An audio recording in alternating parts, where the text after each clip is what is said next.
Hello and welcome to the show. Today I am going to be taking something very, very, very expensive. Off-roading the Ferrari 288 GTO is 3.1 million credits on Horizon 3. Yeah, it is an awful lot of money. However, it might not be quite as stupid taking this car off-road as it does sound. After all, the 288 was eligible to run in the Group B category. So, could this classic Ferrari supercar really manage to trouble the likes of the top of the table? I don't know. I think we might be a little bit underpowered when it comes to this. However, it will probably handle quite nicely. So, yeah, we're going to see how it ends up. As per the rules of this series, the car must be made all-wheel drive, which will jump the PI up a little bit, not quite as much as I was actually expecting it on this car. And we are also going to have to be running the off-road compound tyre. Now, that will put our PI up halfway through S1 class. That is a little bit of a concern with this vehicle, I will be honest, that, yeah, already PI-wise we are quite a long way through. Admittedly, though, power parts do add less, so I'm still hoping that we can get a decent amount of horsepower in this vehicle. I'm also going to want the Forza aero bits and pieces. I want all of the downforce, all of the grip that I can really get in this vehicle. Equally, we're going to want some race brakes. We are going to want the off-road suspension. Now, what we do about weight reduction is an interesting question. I would like to have the full weight reduction on the car. I think that's probably what I'm going to want on here, possibly. We're going to go for that, and I'm going to see if how much power I can now get into the vehicle. I do really want handling parts because it is quite crucial that we can carry quarter speed in the Ferrari, in any vehicle, let's face it. It is absolutely crucial that we can maintain the quarter speed in this. Right, it does look like we are potentially going to struggle here in terms of horsepower.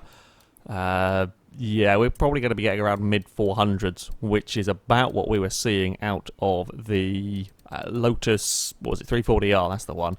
Can we get turbos on? Oh, we can get one stage of turbos on, 454 horsepower. The other thing I was looking at, camshafts, we get 443. We're probably going to be better off with the turbo upgrade, to be honest.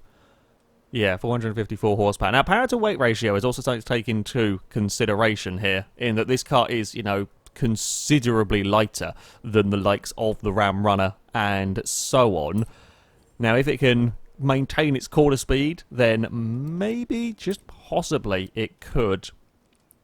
We can get that on for no extra PI. Yeah, if it can keep up its quarter speed. Now, the issue may well be ground clearance on this. We just simply don't have the ground clearance. We can get a lot of these parts on here for no PI. Okay, we can't get that on. We will put the diff in, though, while we are here, and then we'll go see if we can get flywheel as well. Just one stage of flywheel would be nice. Yeah, we can get one stage of flywheel. That's not bad. That's a lot of parts for no PI on the Ferrari. I think the issue with this that we will come across is the ground clearance, even with rally suspension, is still very, very low, and whereas the Ram Runner could maintain its speed over every single possible surface, while this technically might be able to maintain its speed, I fear that the bumps are going to be too vicious for the Ferrari. You never know, though. I've been wrong about cars before. Maybe it'll be absolutely amazing. I would like to see it do well, at least. Now, to test out the Ferrari, we have come to the Reservoir Trail. The car will get 3 runs through this course in an attempt to go faster than the Ram Runner at 2:29.8 is the target time to beat. That is a very, very quick time from the Ram, and this Ferrari, I think, may struggle to be getting near that. We shall see, though. I'm certainly curious to see what sort of speed is going to get up acceleration-wise. 130 miles an hour as we hit the puddle. That's not too bad. We don't accelerate out the other side quite. Wow, there's a lot of turning.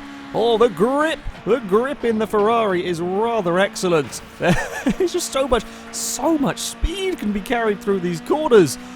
Yeah, the last few vehicles I've driven have not been as nice handling as this. So we've got that to, I say to contend with, that would be the wrong word. We've got that to almost get used to in many respects. Now, I'm hoping that that quarter speed will translate into this dirt section. Now, we're not going to be able to just plough our way through the puddles in the same way that you could with the Ram Runner. This has not got the ground clearance, and I do fear that the water may well be problematic for it. Already we're out a little bit wide through there.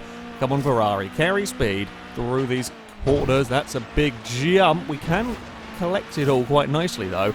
On the landing again, we're going to stay flat out on the way up here. Next to no problem, actually, being flat out all the way there. Big air time for the 288. Ooh, oh, Christ, it's getting very, very bumpy down there.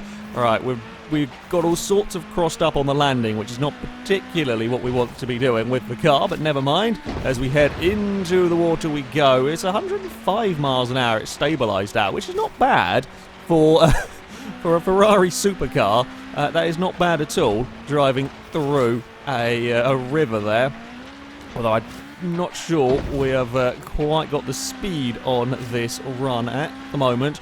We will have to wait and see. We're going to have to try. I mean, the final sector is a very much a make or break sector with these cars. If you can get a clean run, and if you can carry a lot of speed through there, you can make up quite a lot of time. I don't know how the Ferrari is going to fare. It's done okay on these bumps so far. It could have been a lot worse, actually, down here.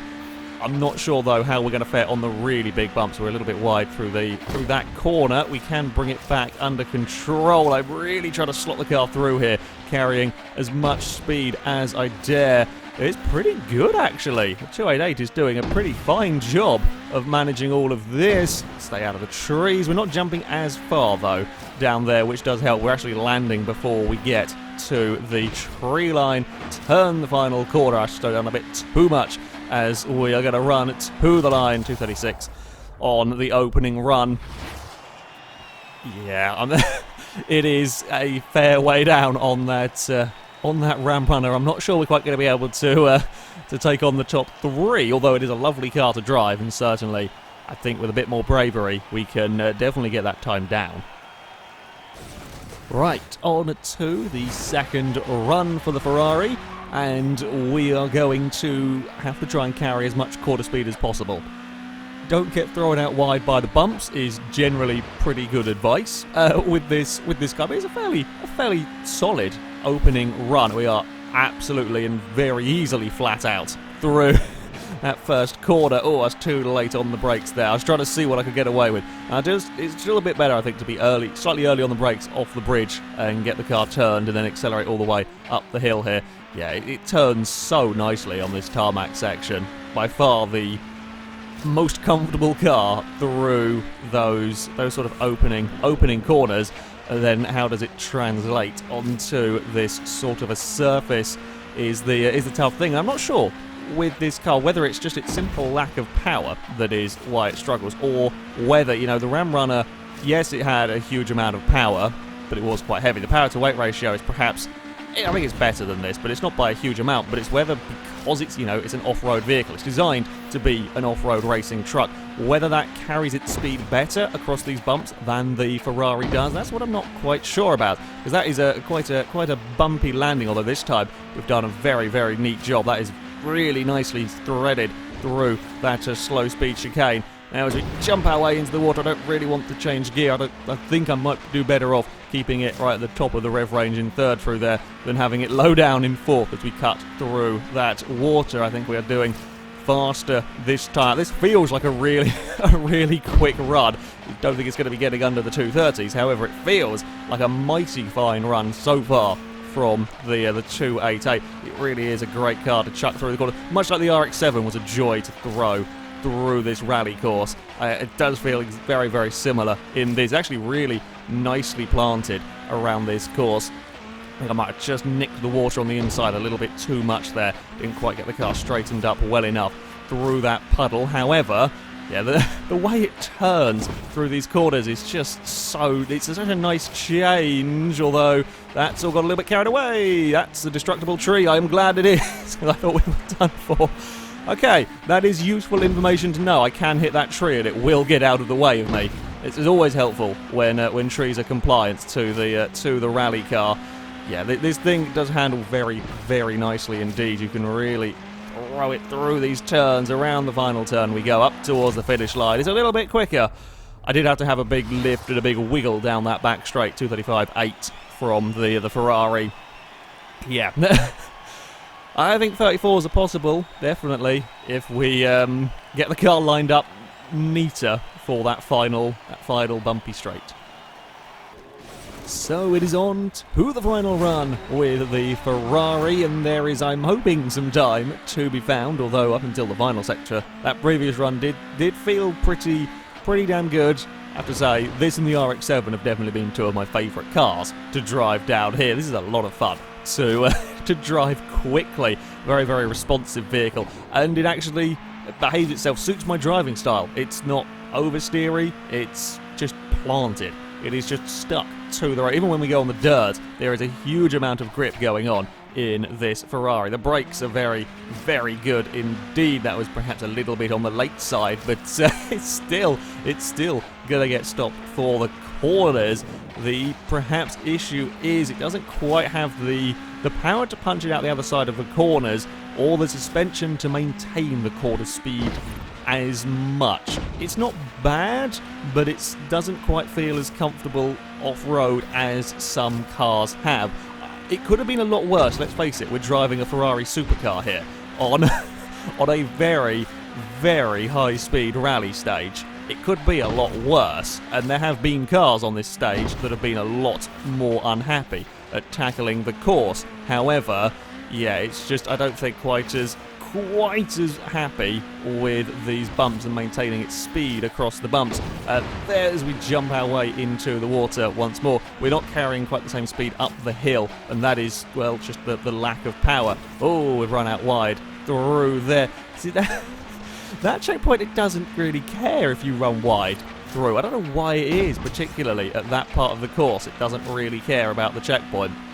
We can get away with it. Certainly no advantage gained from being out that far wide on the course as we head up now towards the water. I quite like the car actually not getting airborne across that section. Makes it much nicer and easier for me. That was better. That was actually really spot on what I wanted to do, getting the car through the water. And you have that confidence in the Ferrari. You can really place this car, again, very similar with the RX-7. You can place this car exactly where you want it. It has the grip to do that for you, and that does make, hopefully, this run down the back straight easier because it has got the grip. We are perfectly lined up. It is absolutely soaring down this back stretch. That is about as good as we have seen from a more normal road car down there. That is very, very good going. Has a lot of speed across those jumps to round the final corner, run out towards the wall. It's quicker. It's quicker. But it's just not quite fast enough, really. A 2:35.1. Again, that run felt incredible. Certainly that final sector down those big jumps, that was as good as you could ever expect, I think, from this car. It got lined up perfectly. I was flat out the whole way down the course. Maybe a little bobble on one of the landings, but yeah, it's a big landing for a car like this. Absolutely spot on. We carried the speed down there as much as I possibly could, but it's just not quite fast enough. I mean, 2:35.1, let's face it, it's not actually a bad time down this course. It will put the car into 7th place. It goes faster than the R32 Skyline, the Ferrari 166, the Savannah RX-7, the Subaru SVX, and so on. It is only a couple of tenths of a second down on the Sunbeam, but it is quite a long way down on the likes of the Ram Runner and the Falcon and the LM002. I really like the car. I have to say, I really like the car. It's an incredible vehicle to drive. Possibly, you know, one of the most responsive, one of the easiest cars to drive down this course in many ways. I think we just lack the power. We lack the acceleration, certainly up some of the steeper hills that the likes of the Ram Runner can manage. The Ferrari can't quite do it. And perhaps in a couple of corners, the suspension on the Ram Runner allows it to carry more speed than the Ferrari, than the Ferrari could. Potentially that one. I think I might have to go do an investigation and see about that sort of stuff with these cars. But yeah, I would very much recommend the Ferrari as an incredibly fun rally car. However, it does get beaten by some of the utter power monsters. Still not bad, though, for one of the least powerful cars that have gone down this course to go into 7th place. That's not too bad a showing from the 488. However, that is going to be it for this video, guys. I think, actually, we do have a wheel spin. in this. So let's just go and have a look and see if I can probably win nothing exciting. Indeed, we do have a wheel spin. If we could win a 488, that'd be quite an amusing car to win, having done this rally build. No, of course we can't. Thank you very much for watching, everybody, and until next time, goodbye.